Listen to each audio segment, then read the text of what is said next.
Bueno, continuamos. Obligatoriamente frenados por el llamado telefónico,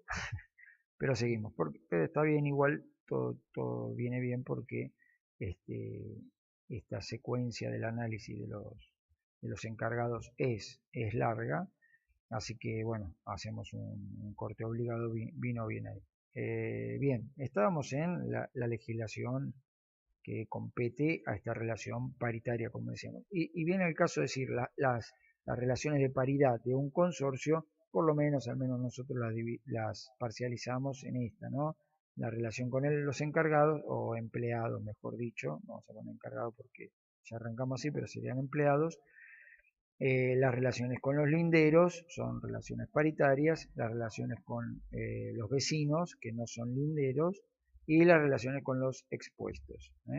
Todas estas son relaciones de paridad en las cuales el consumidor no tiene una prevalencia de tutela jurisdiccional,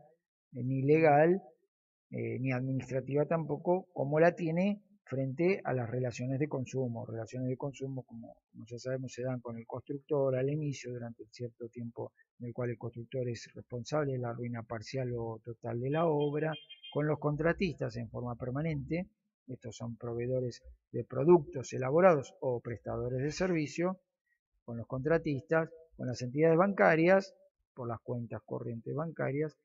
con las compañías de seguros, con los proveedores de los suministros esenciales y con el administrador y con el exadministrador. Administrador y exadministrador, estas son relaciones de consumo, la cual el consorcio tiene una tutela jurisdiccional porque todo esto se prevalecen en cuanto a las disposiciones, las estipulaciones y llegan al vínculo mejor parados, mejor situados y con ventajas de conocimiento, de habitualidad, de experiencia, de corporatividad, de capacitación, bueno, o económica incluso. Y frente a esto no, frente a esto hay paridad, estamos en igualdad de condiciones. Bueno, una de esas situaciones de paridad es con el personal y como decíamos antes, una de las oposiciones que puede confrontar el, el dependiente es esta, es la de la organización laboral cuando exige el empleador atender a 80 unidades funcionales y la normativa específica establece que se presupone, más allá de 25 unidades funcionales, ya el encargado se haga ayudar por otro. Es decir, 25, hasta 25 unidades funcionales con la posibilidad del trabajo media jornada, es decir, 4 horas, 4 horas, posibilidad de atenderla, más allá, más allá de 25 unidades funcionales para atender, el encargado de 8 horas, jornada completa y más de 35 unidades funcionales si tiene ayudante ya de 8 horas también. Entonces, esto significa que, si bien no lo dice, entre 25 y 35 podríamos considerar que acá la ley nos está diciendo que tenga un ayudante al menos de 4 horas. Entonces, esta es el espacio que cede para el ayudante de 4 horas, más de 35 un ayudante de 8 horas, hasta 25, o mejor dicho, hasta 25 un encargado de 4 horas y de 25 en adelante el encargado ya de 8 horas, con o sin ayuda. Bueno,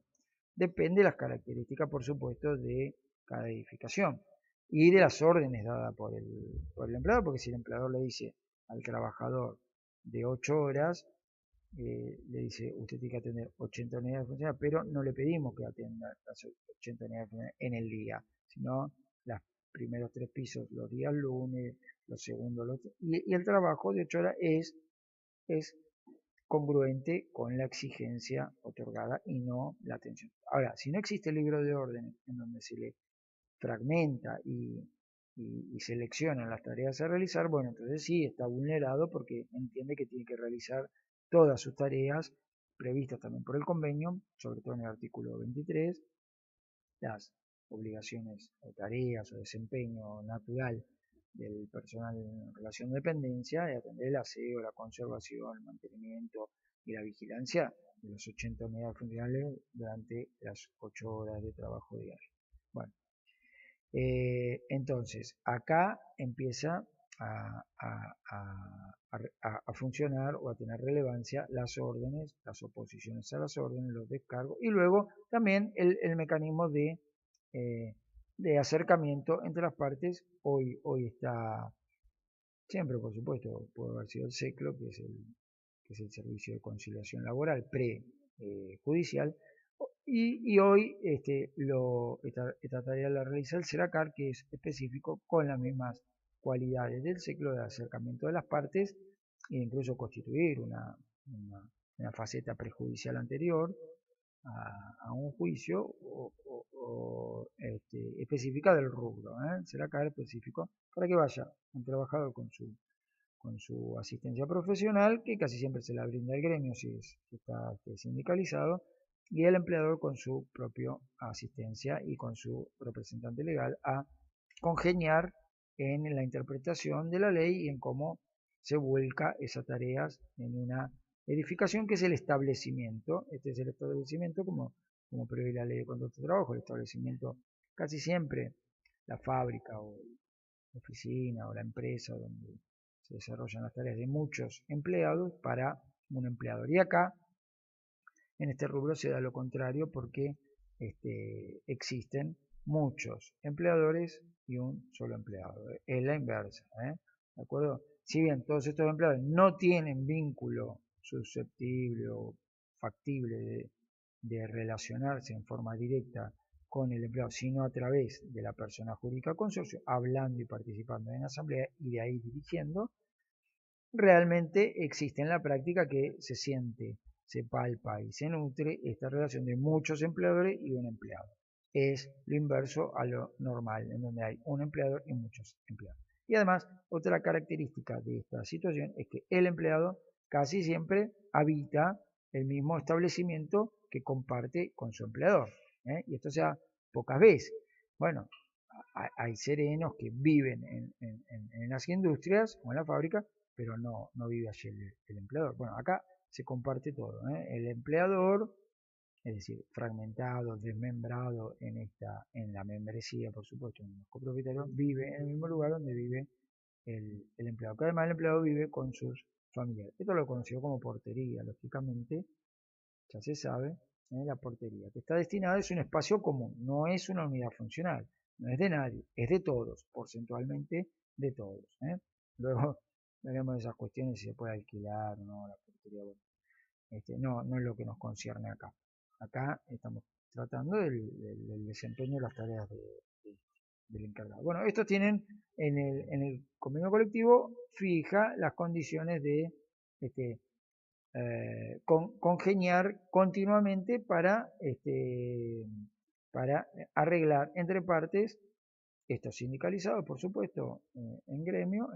y estos representados, como dijimos antes, no por un organismo que los representa a las personas jurídicas con sino porque salen a suplir esa ausencia las tres cámaras las más históricas de administradores, que no son los verdaderos interesados, porque no son ni los empleadores ni los recipendiarios de las tareas del trabajador, ni de su establecimiento, ni de su propiedad. Bueno, salvo algún caso en el que el administrador sea también un copropietario, pero son pocos esos. Entonces salen las cámaras de los administradores a congeniar la escala salarial. La escala salarial que es la que se va modificando y fija esto que es la retribución, el emolumento, como queramos llamar, la remuneración del trabajador. Y alguna que otra condición de mejora de la situación laboral, siempre mejora porque de estas leyes se aplica siempre la que sea más favorable al trabajador cuando hay un conflicto. Bueno, estos sujetos son siempre sujetos físicos, por supuesto, y prestan su esfuerzo físico y mental predispuesto a las tareas que le fija el artículo 23 del convenio, más las que naturalmente se fijen ellos en contratos particulares que casi no existen y en el libro de órdenes que las rechazan, las aceptan, las firman y si no se les comunican directamente, ¿no? Y luego tienen como parte de la remuneración quizá, tal vez, la vivienda que debe estar en condiciones dignas de habitabilidad para él y para su familia. Luego se discute cuál es su familia, si es una unión convivencial es lo mismo que un matrimonio, o si los hijos cuando pasan los 18 años ya dejan de, de ser su familia bajo su cuidado o su carga. Bueno, muchas este, acepciones delicadas para analizar en esto, pero bueno, en definitiva, quien le da las órdenes, esto es lo importante, quien le da las órdenes al encargado no son los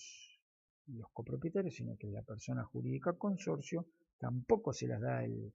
las manos ejecutan lo que decide la voz, la asamblea es la que da las órdenes, esta es la que compone el libro de orden. Libro que está legislado acá en el estatuto, en el artículo 25 de la ley 1981, establece específicamente que tiene que existir este libro y es donde se transmiten las órdenes. Y luego la asamblea se las traslada al ejecutor a las manos para que se la comuniquen vía carta documento, vía nota personal o por un o por cualquier otro mecanismo digital hoy, representando a la comunidad y luego el empleado. Bien, y luego existe, por supuesto, como la seguridad social de este país no prevé el futuro de los trabajadores, no lo prevé, que digo, que los asiste el Estado, sino que le pide la contribución a cada empleador para que luego de dejar de trabajar estos tengan eh, la compensación económica necesaria para subsistir luego de haber prestado servicios. Nos referimos a las cargas sociales. Las cargas sociales se dividen en dos, por supuesto, que son las contribuciones a las cargas sociales, que es una coparticipación del empleador para su subsistencia futura, las contribuciones y los aportes. Los aportes salen de su bolsillo. Es decir, el empleador, cuando paga la remuneración, retiene sus aportes, entonces el sueldo bruto se convierte en sueldo neto, lo que le llega es el neto, y el bruto, la diferencia, es lo que le quita y le retiene para aportar a la caja previsional, que es la FIP, no es la FIP, mejor dicho, este es la gente de recaudación de eso, y luego lo deriva, hoy se llama de otra manera, no importa eso, pero es el recaudador oficial, y lo deriva luego al ANSES, que sí es el organismo de Nacional de Seguridad Social, lo deriva al PAMI, que es la obra social a futuro que va a tener cuando deje de tener la actual de trabajador y va a tener una de jubilado. Esto se conoce como Instituto Nacional de Seguridad Social para Jubilado y Pensionado, ley 19032, bueno, esas características que no tienen ninguna importancia, pero que se notan en las declaraciones juradas que hace el empleador sobre los trabajadores que tiene. El formulario 931 hoy, creo que sigue siendo el mismo número, de declaración jurada, donde dice cuánto debe contribuir y cuánto está aportando, qué está reteniendo, y luego el volante electrónico de pago, que es el de haber integrado eso para no tener inconvenientes a futuro y no perjudicar ni la situación de ni la del empleado, ni la del empleador. Y mientras tanto también, tampoco la vida cotidiana, porque acá se contribuye también para la subsistencia de las obras sociales. La obra social que lo atiende su salud actual. ¿En qué lo atiende la obra social? En todo lo que no lo atiende la aseguradora de riesgo de trabajo, porque si no, como empleador está obligado también por otra ley, 2457, está obligado a contratar una compañía de seguro que está regulada por la Superintendencia de Seguro de la Nación y por la Superintendencia de Riesgo de Trabajo también, que está habilitada para extender un seguro de riesgo de trabajo por las tareas por las cuales puede sufrir un accidente súbito imprevisto, un accidente de trabajo, en sus tareas desempeñadas en el establecimiento y durante el horario de trabajo, en su jornada laboral, o bien por las enfermedades laborales producidas por la dinámica del trabajo al que está expuesto. Bueno, en este rubro, en realidad, enfermedades profesionales no existen. No existen enfermedades profesionales como en otros rubros. Acá creo que la única que se podría llegar a catalogar, creo todavía existe como enfermedad profesional, son las varices, pero Esto creo que la patología exige que esté mucho tiempo parado y podemos presuponer que solamente le incumbe a un intendente de un consorcio que tiene muchos encargados e incluso mayordomos disponibles a trabajo y se mantiene todo un tiempo parado y puede llegar a contraer esta enfermedad que puede llegar a ser catalogada como profesional o no y ser cubierta entonces por el seguro, entonces el consorcio deja de pagar la licencia. Porque ¿qué sucede en todos los demás casos? En que las enfermedades del trabajador no son profesionales, bueno, son enfermedades extralaborales, extralaborales. No son inculpables ni culpables ni nada, sino simplemente extralaborales. Quiere decir no está provocado por el trabajo. Esto es una gripe, se quebró jugando al fútbol, se cayó en la moto, bueno, todo lo que, salvo que sea un accidente de trabajo porque venía en el itinerario al establecimiento, pero si no, no es un accidente de trabajo, es una enfermedad y todos las patologías que puede llegar a sufrir cualquier persona cuando se enferma, incluso las mujeres en sus periodos mensuales menstruales donde tienen dolores significativos y son licencias consensuadas y contempladas y bueno, entonces, en este tipo de catalogado como enfermedades, ¿qué tiene que hacer el empleador? Y bueno, seguir abonando, no es culpable, ni tampoco tiene intención de causárselas. Entonces, le sigue abonando el salario como si estuviese viniendo a trabajar hasta que se recupere. ¿Y quién atiende eso? La obra social, ¿eh? Y no solo la de él, sino la de su familia porque son afiliados. Entonces, con su integración, es decir, con la que hace, las contribuciones que hace el empleador, más sus aportes, mantiene las clínicas o de los servicios hospitalarios o como fuere, o de recupero, de terapia, de rehabilitaciones, incluso a veces implementos, prótesis o bueno, las características que estén contempladas en su atención, eh, que también está regulada, por supuesto, por un organismo nacional, antes ANSAL, hoy Servicio de Salud Social, creo. Bueno, entonces, la previsión futura para su jubilación, la pensión futura, perdón, la obra social futura de PAMI, la obra social actual, la aseguradora de riesgo de trabajo, a donde hay que integrar el dinero para pagarle a ¿m? Eso es variable de acuerdo con la compañía, ¿m? El seguro de vida obligatorio, eh, y a veces asignaciones familiares que también se integran a la ANSES y la ANSES la otorga como las asistencias universales, prenatales, nacimientos, bueno, pues esas este, contingencias que son asumidas por el Estado para favorecer a la gente que se dedica a trabajar y que presta una tarea social y, y remunerada formalmente. Estamos hablando de trabajo en blanco, lo que se llama trabajo en blanco, por supuesto. Cuando el empleado es un trabajador informal, o lo que conocemos habitualmente como un trabajo en negro, bueno, acá el consorcio está en fraude laboral y está ilegalmente actuando, lo cual lo puede traer consecuencias, por supuesto, frente al Estado y frente al empleado también. Bien, y acá decíamos asignaciones familiares y también debemos agregar el Fondo Nacional de Desempleo, que es otra integración que vamos haciendo para algunos casos en los cuales hay trabajadores, que a esto nos referíamos, que el Estado a veces contiene mientras están en búsqueda de empleo. Luego hay algunas cargas que ya no son estatales, sino particulares del gremio, como el Fondo Maternidad, Vida, Desempleo y Discapacidad, al cual hay que contribuir de parte y también hay que retener, la Caja Protección Familia, el CELACAR, que es el Servicio de Regulación, el Seguro de Vida Vitalicio y, bueno, la cuota sindical, que esto no hay contribución del empleador porque es optativo y es voluntario del empleador, entonces solamente hay una retención. Bueno, entonces, tarea del empleador es asistir a todo, es decir, a estar atento a todo esto, hacer las declaraciones juradas correspondientes por la cantidad de empleados correspondientes, hacer la integración a todas estas contribuciones de parte de este, por supuesto que suma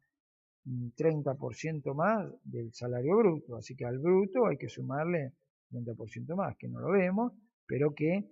cada uno de estos está colaborando para que este sistema funcione por tener un empleado, por tener un empleado. Un empleado que no es un prestador de servicio diferente, que es el de las empresas de limpieza o el de las empresas de seguridad. Eso es un trabajador de otro, de una empresa, de una SA, de una SRL, de una cooperativa. Bueno, en el caso de cooperativas no son trabajadores, son cooperativistas, pero son asociados cooperativistas, es otra cosa, pero no importa. Es de otro, no tiene esta relación de dependencia con estas cualidades típicas que lo relacionan o lo vinculan a una relación laboral con este. Entonces, las licencias no se las tiene que conceder el consorcio, son trabajador de otro. No obstante, el consorcio, ante el pago a la empresa de del canon contractual, porque acá hay un contrato de provisión de servicios, a través de darle a una persona para que haga tareas, bueno, ahí tendría que hacer las retenciones correspondientes que la ley le exige, cuidando y guardando que este trabajador también, si bien es un trabajador está destinado a este objetivo de trabajo y exige cierto cooperativismo del empleador para con el Estado a fines de hacer formalizar todo esto, lo que se denomina trabajo en blanco, ¿no? Bueno, luego las características de los encargados hay muchísimas controversias entre la actuación del encargado, si puede tener conflictividad con algún copropietario y sentirse despedido por la acción de alguno de los que habita el establecimiento donde presta sus tareas, sin serle el empleador, porque no son el empleador es este, pero este no existe, o cómo juega la figura del administrador, si tiene conflicto con el administrador, o si realiza tareas a favor de alguno de ellos, dentro o fuera del horario, fuera de la ocasión o de la función de trabajo, que es la que lo relaciona con sus tareas, o si se convierte a veces en proveedor del consorcio, porque además de encargados pintores, albañil, y se contrata, bueno, todas esas cuestiones insumen un ida y vuelta de análisis bastante riguroso y delicado. El objetivo de esto, ahora en este momento, era marcar lo importante. Relación paritaria, el, el empleador, el consorcio, no son los propietarios, es otro. Si el propietario quiere dar órdenes en específico